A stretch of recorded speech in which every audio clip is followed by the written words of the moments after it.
Taping this at 10:08 p.m. on Thursday night. The Hornets just fell to the 2016 Warriors, moving to 2-3 on the season. I'm joined by Hunter Bailey, writer for the Charlotte Observer and founder of the Highway 49 podcast. Game starts with Anthony Black, Franz Wagner, Wendell Carter Jr. searching or scorching from three-pointer. And similar to the game against Miami, I'm saying, you know what? If Bam Adebayo is hitting that corner three, it's going to be over. And I'm saying the same thing in this Magic game. If, Paolo and Franz and Wendell Carter and Anthony Black are going to be scorching from three, this game's over. But that's not why the Hornets lost this game. I think the size disparity, the physicality was the main reason. So, Hunter, just kicking it right to you, man. What was your initial reactions to that opening quarter for the Hornets versus Magic? Definitely, man. It was a situation where you talked about the size. Orlando, every time they play the Hornets, it's chippy, it's lower scoring. I mean, tonight you look at it, 230 combined points. It's hard to say it's a low scoring game, but definitely they got after him size wise. And yeah, if you're going to give Anthony Black that 3-point shot all game long, you're going to let them take that. Charlotte just didn't have the size inside. And Ryan Kalkbrenner, we talked to him after the game. He said he played okay. I thought he played well. I thought he probably played the best of the rookies tonight. We saw Colin Knippel kind of look like a rookie for the first time. He was struggling mightily with the size. I mean, any of his drives is the length of the defenders, getting the passing lanes. Everything was a challenge for him, and we hadn't quite seen that yet through 5 games of his NBA debut. But you look at the box score and you say, wow, the Hornets won the points in the paint. You look at the turnovers, 21 turnovers. We'll get to it later, but they kind of lost the game, multiple turnovers in a row there in the third quarter. But yeah, the size disparity was massive tonight. And you're looking at Charlotte's defense, Sion James, who's probably the best defender on this team already as a second round pick in this past draft. And I mean, even he is probably 6'4", 6'5" with shoes on. And it's just a tough go of it for him at times, having to guard Paulo, having to guard Franz. It's a big ask for a second round pick making his first NBA start, and it caught up to Charlotte tonight. Yeah, in post game, Rod Boone, also a writer for the Charlotte Observer, he asked Charles Lee a question about, Sion starting the game. I'll put that clip right here. Deion tonight, obviously, as a Colin, I guess. What made you decide to do that? And that's something that you do in the future, or just like game by game kind of thing? Yeah, I think that we've been switching up our lineup depending on some of the defensive matchups that we had, or just trying to find that right balance with our team, maybe to give us a little bit of pop off the bench or something. So I think Sion's been playing really well, earned an opportunity to start. His physicality defensively, and then how we can match up everybody else made some sense for us. And so definitely don't think that it was the starting lineup that hurt us tonight, though. And you could see that from that clip, it's going to be a game by game type of thing. You could tell that Oh yeah. Charles wanted to have the physicality portion early on in the game, and that's kind of why we saw Sion get that starting role there. I want to talk about the size disparity on offense, though, because although the Hornets had their hands full on defense, they couldn't get anything going on offense. And a big part of that was Miles Bridges. I think that he was trying to do the bully ball that he usually does, and he's not able to get to the spots that he wanted. Orlando's the bullies tonight for sure. I mean, and you see it, 107, it's their lowest offensive output of the season. It's not particularly close there either. Yeah, multiple times with Miles trying to get downhill. And I mean, it kind of feels like his game is limited in the offense right now. Like he does a lot of the necessary things. Like, unfortunately, they don't have a four-man that can guard Paulo. They don't have, and I'll get into that in a minute, but Miles has to do that. We've seen it last year where he's got to guard Kevin Durant. He's got to guard Giannis. He's got to guard Tatum. And honestly, I like Miles Bridges' game. I like what he can bring in a certain role, but just going downhill repeatedly with very similar moves and having the same result. I mean, this group got after him tonight, and it was the defense would hold him up just for a second, and then here comes Jonathan Isaac to pen it off the glass, man. Yeah, you just threw me the alley-oop there because I want to talk about Miles Bridges getting downhill. It seems like with the initial defender, the guys who is primarily defending Miles Bridges, Miles is kind of getting to where he wants. He's getting to his, floater, that little push shot he can get off glass. But Jonathan Isaac is able to get the block there. It kind of reminded me of the 2016 NBA Finals where LeBron James is telling J.R. Smith, like, hey, just do enough. Just do enough so Iguodala has to have that slight adjustment that gives me enough time to make the block. And that's the same thing that happened in this game where although Miles was getting to his spots at times, Jonathan Isaac was saying, hey, just deter him a little bit that For allows a me to second, have that help defense block. Miles being the one that has to guard the opponent's best wing, best forward, whatever. Charlotte drafted Tajon Salon, number 6 overall, for that reason last year, the 2024 NBA. And I asked Coach, what he said in response was pretty telling to me. He's basically any defensive effort you can give, we need that. Now, you don't take a 6'10 guy. I know he's the youngest prospect in the draft. 6'10 guy. He is a knockdown shooter from outside. But you don't take him if you don't expect him to be able to grow into that. And kind of hearing what Charles had to say about him tonight, like you're a catch and shoot guy, and if the shot's not there, basically get the ball out of your hands immediately. And I think that's telling for them. And because I mean, if Tajon was kind of making that year two leap, he would be the perfect fit in this offense. But right now, I think they're missing someone like Grant Williams in the rotation to really be that next guy off the bench because they just don't have the bodies right now to bang with some of these teams, especially that are built like Orlando, that it feels like they go 10, 11 deep with 6'8" or taller guys. Yeah, so Colin Sexton was guarding Franz Wagner at point. Sion James was guarding Franz Wagner. Sion was guarding Paolo at some stretches of the game too. And Matt Alkiza, you've seen him on the last two pods here talking about the Heat loss and the Wizards win.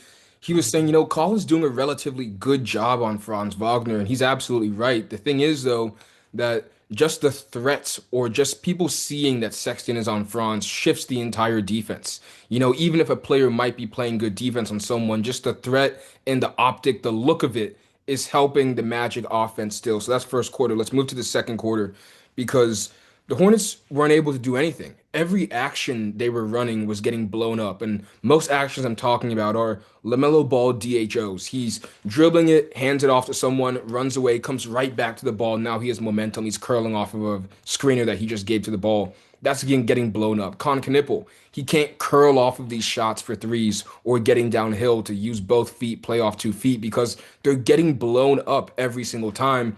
And I asked Charles Lee about the natural growing pains that these rookies have to go through because Con Knipple is going against a fast backcourt in the 76ers one night. And now he's going up against a big backcourt in the Orlando Magic. And then he's going up against a young backcourt in the Washington Wizards. And Charles gave me a great answer. I'll put that in right here as well. Can you talk about the importance of these natural growing pains for the rookies where Kalk is guarding Bam Adebayo one game, then Joel Embiid, then Nick Claxton, and then you have Con Knipple guarding faster backcourt players and bigger backcourt players. How much does this kind of help their progression going forward? Yeah, I love it for these young guys to be able to get different experiences. It's going to help them down the road. You're not going to see the same matchup or the same style of play every night. So it's going to ultimately benefit them. And I think that they've stepped up to the challenge in a really good way. And you see them competing, and whether things are going well for them or not, there's like a never say die and never quit attitude to them. They are really trying to impact the game. So I love all the different looks that they're able to get right now, and I think they're gonna continue to grow and they're gonna thrive in these environments as they keep growing. All right, so this season is going to be just a roller coaster. It's going to be ups and downs. It's going to be, what matchup is Trial and best for the error. Hornets. Exactly. It's going to be trial and error. And that's why I want to move it to the third quarter because in the third quarter, I said the game was getting out of hand until the Hornets were able to string together some stops. And you said in the third quarter, we're sitting next to each other in the media section, you say, it seems like the Hornets just can't get those 3 to 4 stops, those necessary stops to cut this game to 5. And right as you Yep. say that, they get those 3 to 4 Sure enough. stops Yeah. and they cut the game to 5. Sexton hits a three with 3 minutes, 58 seconds left in the third quarter. Jamal Mosley calls a timeout. 5 point game. Now let's go through the next 6 possessions the Hornets had. 5 point game, 3:58. First possession, LaMelo has active hands, forces a pass out of bounds. Charles Lee is hyped up, and I want to say he's one of the most Yeah. fun coach watches on the sideline. If you got a solo cam on Charles Lee, you'd have a blast watching a game. But LaMelo Ball gets active hands. Magic inbound it. Musa Diabate blocks a lob. Miles Bridges on the other end gets a layup. 3-point game with under 3 minutes to play. Next possession, Tristan da Silva free throws. Next possession after that, LaMelo pushes off, offensive foul. He gets his fourth foul. He's subbed out with 55 seconds left in the game. Fourth possession, Colin Sexton turnover. He commits a foul. Orlando free throws. Fifth possession, Sion James turnover. Sixth possession, Franz Wagner makes a shot, but it doesn't count at the end of the third quarter. So you're looking 3:55, 5-point game. Miles comes in. He makes a layup. 3-point game. The Spectrum Yep. Center is going crazy. And then to end the third quarter, it was just absolutely abysmal. Yeah, and then the fourth quarter just kind of felt like you knew where the game was going. Uh, I want to talk about LaMelo really fast. Walker Mel actually asked Charles Lee about his performance, and you look at the stat line, right? 17 points, 13 assists, 7 rebounds, and you're thinking that's an okay night for LaMelo. The assist total is extremely high. Without Brandon Miller, for the, however long, there's really no timetable yet for his shoulder injury. LaMelo's going to have to take more of that offensive role. He's going to have to be more efficient. 8 of 19 from the field tonight, 1 of 9 for three. Three ball hasn't been there for him since the first quarter of that Miami game. So 7 straight quarters of basketball where his shot's not falling. I love what he was doing tonight, getting downhill. That's he really doesn't have a whistle, and we talk about it a lot. Like he doesn't get any calls. A lot of them where you feel like he could be getting to the line a little bit more. Like tonight, for example, 0 free throws. And there were quite a few different times tonight he's swooping through the lane, Euros and whatnot. But he's got to be that offensive engine. He's going to have to produce these 30 plus point games to keep this team in the game. And you think back to that Washington game, 38, 13, and 13. Not to say he has to do that every night, but he's going to have to be closer to that than what he was tonight if his team's going to like stay competitive and stay around that 500 mark without Brandon moving forward. Yeah, it's a weird thing with LaMelo because you watch that Magic game and you're saying with the size, he's still able to get Yeah. where he wants. It might be a little harder, might be a little tougher. He's still dancing and getting to those spots, hitting the floaters, hitting the layups.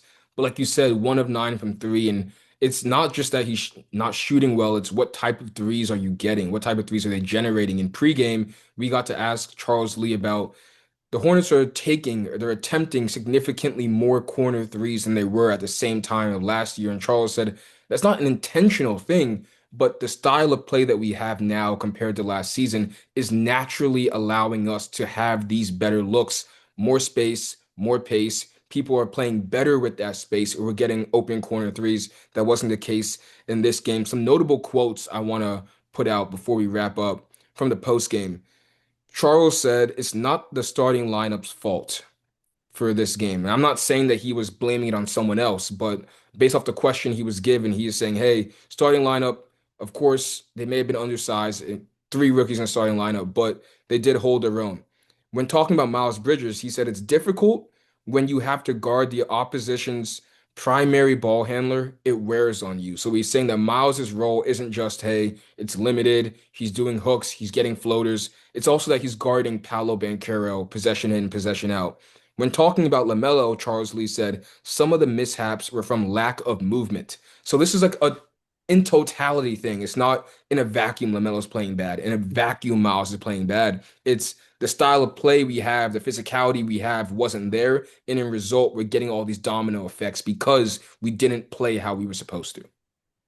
Yeah, and I want to talk about a couple different players really fast. So I talked about LaMelo not getting a whistle, not, I guess, drawing a lot of contact. Colin Sexton's the exact opposite, and they have needed that. He's been a great, like the trade with Utah to get him for Nurkic is already paying dividends for the Hornets early in the season. He gets to the line 8 times tonight, a team high, and is a team high +3 in the plus minus. One other group I want to talk about is the rookie class. You mentioned them, 3 rookies in the starting lineup. I asked Sion about them, and he said at one point in the night, I didn't even catch it when it happened, but all 4 of them being on the court at the same time, Khan, Sion, Kalkbrenner, and then Liam McNeely. So this class, I talked a little bit about Tajon earlier. I think this class was a redemption tour for Jeff Peterson in this front office because being able to play all 4 of your guys signing them to 4 standard contracts. There's no two ways going on with these guys. All of them are nightly contributors, and you're seeing it. Like I talked a little bit about Khan's struggles tonight. He's been excellent in 4 of the 5 games as a rookie. You're going to take that every day of the week. Seeing what Sion is doing on the defensive side, being able to hit those corner threes and be a connector, and then Kalkbrenner, dude, 90% from the field across your first 5 games. This rookie class is balling, and it's good to see. I like the idea of having 3 in the starting lineup. The reason I say that is because you're not raising an eyebrow. Like, really? You know. Obviously, Brandon Miller would fill one of those spots, but you feel comfortable with Sion James out there right now, and that's not always said for a second-round pick in his 5th game. Yeah, and also the mentality. So we had Charles Lee in post game. The two players we had were Ryan Kalkbrenner and Sion James. And when Sion was asked about, making his first start, he said, I mean, it's cool, but we lost. I don't really care. Yeah, Um, they took it personally, man. I really like that. Yeah. Absolutely. Another good quote from Sion. He says, the reality is the NBA is comprised of 400 of the 50 best basketball players in the world. And just kind of hearing him take that, have that mindset and say, hey, I know that I'm here. I know that I made my debut or starting in the lineup, but we got to be better than that. So Yeah. they face the Minnesota Timberwolves without Anthony Edwards on Saturday. Then they have a back-to-back on Sunday. Let's see how they rebound. Hunter, where can people find you, read some of your stuff going forward?